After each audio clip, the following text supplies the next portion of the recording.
Welcome back to the Hand and Shoulder Solution, where pain meets its match. I'm your host, Carl Petitto. I'm an occupational therapist and a board-certified hand therapist. I specialize in rehabilitating orthopedic conditions that affect the fingertips through the shoulder. I want to talk about heat versus cold.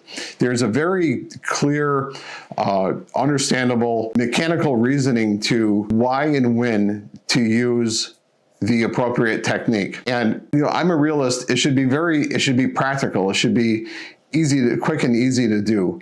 So what I would like to do is explain the basic understanding of when and how to best use heat and cold and why. So let's talk about inflammation. So let's say something is painful, it's red, hot, and swollen, it's inflamed and irritated. And in general, when you put heat on that, heat expands. So heat will increase the pain, the inflammation, the redness, the irritation.